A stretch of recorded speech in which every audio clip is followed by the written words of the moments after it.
The astral plane, again, is where thoughts manifest into forms. For example, the mental plane is the thought of the chair, and the astral plane is the imagination of that chair. It's basically the world of imagination and mental pictures. The screen we see in our mind when we imagine something is the astral plane. Basically, when you close your eyes and everything you see when you close your eyes is the astral plane. We create with our thoughts. This is why thoughts are things. The astral plane is created out of thoughts manifesting, and each thought has a vibrational frequency. The result is operating in three main levels of it: higher, middle, and lower. So you have to go through those things to create what you want to create in the physical plane. Depending on the vibrational frequency of the thought, manifesting will result in the thought from manifesting on the higher, middle, and lower astral plane. If you think hate, murder, and lust, that is what will appear in your physical plane. Where did you have to think hate, murder, and lust? In the astral and mental plane. Simple. You don't get it? Okay, let me give you some more information. Let me sort you out real quick, man. When we astral project, we are using our mind to project the soul into the astral plane. You will only see and encounter beings that are on a similar frequency as you.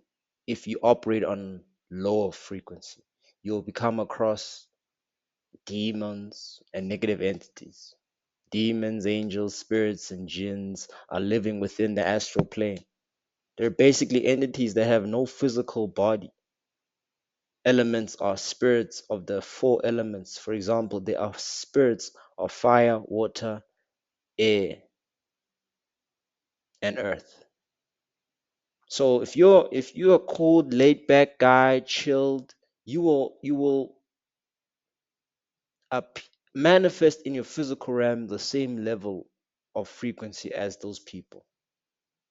Understanding that you have a dark side, understanding that you choose good or you choose to be you, you'll attract in the physical plane people operating the same level of thought as you are.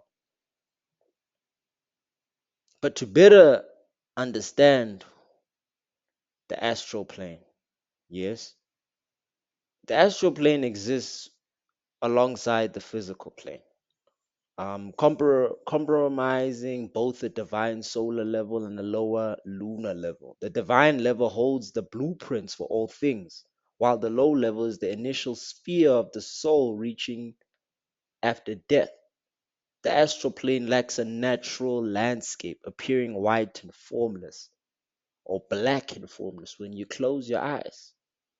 It consists of astral matter. The substance can magically manipulate Akan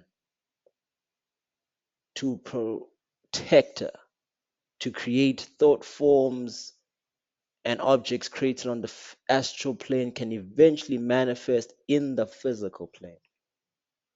The astral plane is made out of mental thoughts manifesting into the astral matter. The thoughts we think are actually things, and why we say the famous saying, thoughts are things. The more mental power we give a thought, the more it manifests into the astral plane. The more it manifests into the astral plane, it leads into the seagulls and symbols. A seagull is a magical symbol used in esoteric practices, which equals magic, often serving as a representation or a signature of a spirit, such as an angel, a demon. You see, the term seagull is rooted in the Latin word sigillum, which translates to seal. The thoughts we focus on can materialize in the fourth dimension. What is the fourth dimension? Hmm? If you are paying in the other video, if you're paying attention to the other video, you'll know what the fourth dimension is. If we consistently hold on to a particular thought, it transforms into an astral form. The more emotional energy we invest, the stronger it gets. The stronger it gets, the more real it becomes in the physical form. The principle applies to the seagull. The seagulls take more corporate logos like Nike Swish, for instance. Over years, millions of minds have given it mental attention and emotional energy. The symbol carries an astral energy created by the collective perception of the masses, which can either be positive or negative.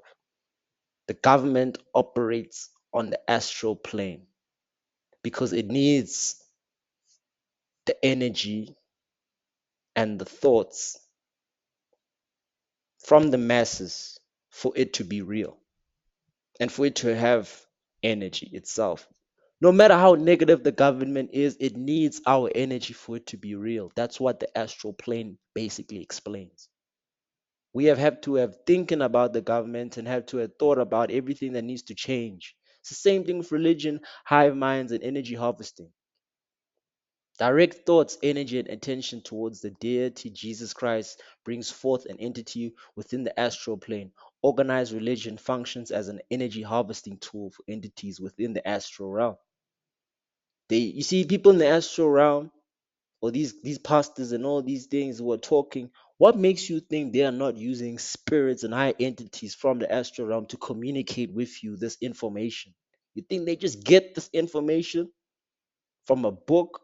Yes, they do, but the particular confidence of articulating it in a way where it convinces us that it is true is from the astral plane. Instead of advocating worship, we should be seeking to embody the qualities associated with Jesus in our life, because Jesus Christ is basically explaining us, who, you, me, those in positions of power orchestrating a collective consciousness or hive mind for the masses. The intent is to establish a global religion, unifying belief systems and leading to the summoning of a demon within the astral plane. Black magicians often focus on the astral plane in their work, as it is linked to the physical plane through the subconsciousness and intuition. So, everything I've just explained about the astral projection, yes, is how we create everything in the physical plane. You create the demons, you create the angels, you create the pastor, you create the teacher. You see, it's a game. Once you understand how to play the game in the astral plane, you master it in the physical plane. You're welcome.